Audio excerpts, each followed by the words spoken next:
Je vous propose de découvrir ensemble notre fonctionnement neurobiologique, le fonctionnement de notre système nerveux autonome, SNA, pour mieux comprendre nos réactions et apprendre à mieux réguler nos émotions. Alors, je vais vous décrire un petit film qui a été tourné dans la savane.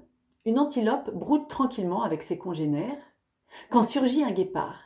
L'antilope s'enfuit à toute vitesse, mais le guépard l'attrape par la nuque. L'antilope se débat. Au bout d'un moment, elle gît inerte dans la gueule du guépard, qui la lâche par terre. Elle est raide morte. Le guépard se retourne parce qu'un prédateur arrive pour s'occuper de l'antilope. Et à ce moment-là, au moment où le guépard se retourne, l'antilope s'enfuit.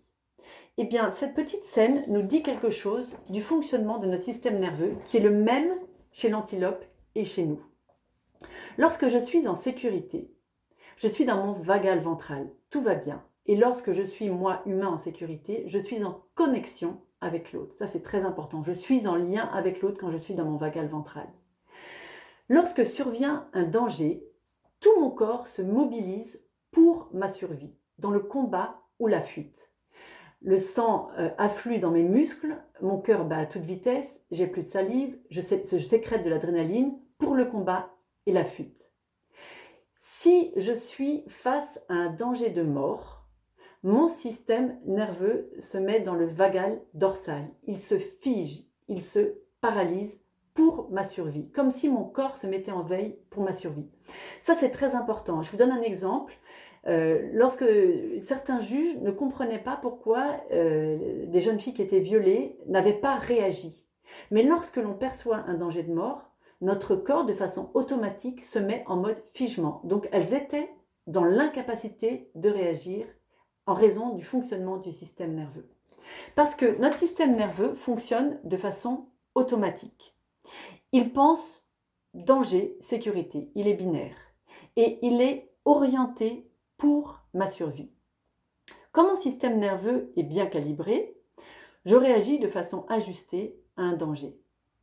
Et ce qui va déterminer la bonne calibration de mon système nerveux, c'est la sécurité relationnelle que j'ai reçue dans la première période de ma vie. Alors si je n'ai pas reçu de cette sécurité relationnelle, ça se travaille. Donc ça, c'est une bonne nouvelle. On ne reste pas coincé avec ce qui s'est passé dans l'enfance. Lorsque j'étais tout enfant, j'étais complètement dépendant de mes parents. Si je n'étais pas nourrie, je risquais la mort. Donc si j'ai eu une figure d'attachement, que ce soit mon père, ma mère, une grand-mère, une nounou, quelqu'un qui s'occupait de moi de façon régulière, si j'ai eu une figure d'attachement qui honorait mes besoins, qui me donnait à manger quand j'avais faim, qui me changeait quand j'avais besoin d'être changée, qui me permettait de dormir quand j'avais sommeil, si j'ai eu une figure d'attachement qui était suffisamment régulée pour me réguler lorsque j'étais triste, pour me consoler lorsque j'étais triste, pour me rassurer lorsque j'avais peur, et pour contenir ma colère lorsque j'étais furieux ou en rage. Alors j'ai pu être moi-même régulée et développer ensuite une capacité à me réguler moi-même. J'ai développé une fenêtre de tolérance assez large où je peux accueillir un certain nombre d'émotions et les réguler sans trop de problèmes. Ce n'est pas toujours le cas. Je peux avoir vécu dans un contexte très tendu quand j'étais enfant et j'ai donc développé quelque chose de l'ordre de l'hypervigilance. Je suis toujours aux aguets parce que c'est comme ça que j'ai survécu quand j'étais enfant.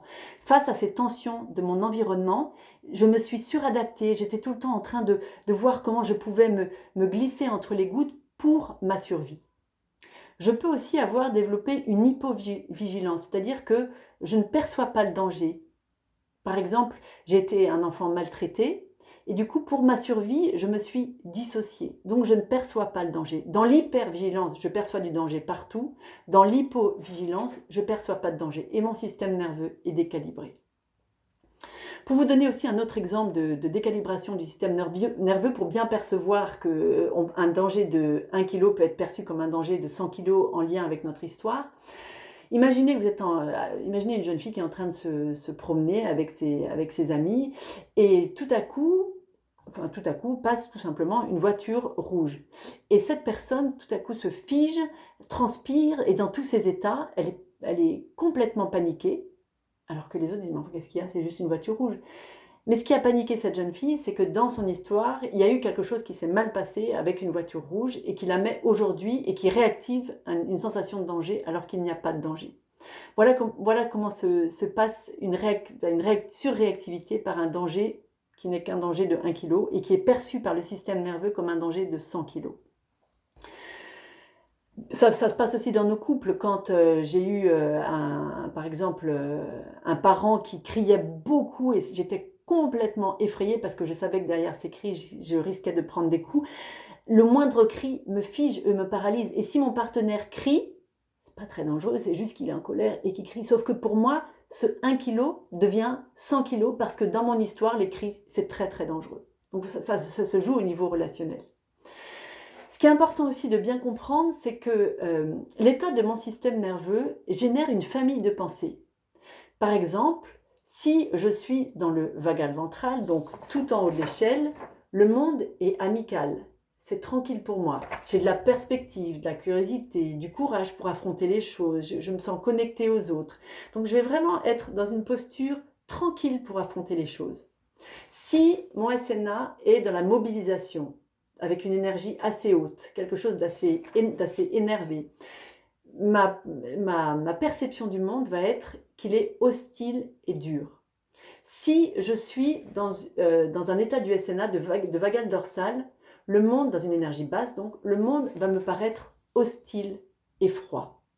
Donc, l'état de mon SNA va conditionner ma vision du monde. Je vous donne un exemple. Une personne, premier confinement, une personne qui est auto-entrepreneur, qui est seule, pour subvenir à ses besoins, a vu toutes ses formations et un bon nombre de ses clients s'annuler en raison du premier confinement.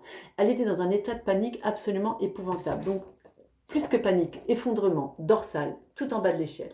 On sait que pour remonter vers le vagal ventral, il faut passer par le sympathique, donc par le mouvement et par la corrégulation, c'est-à-dire trouver ses ressources, trouver une corrégulation à travers une personne qui peut nous aider à sortir de cet état-là.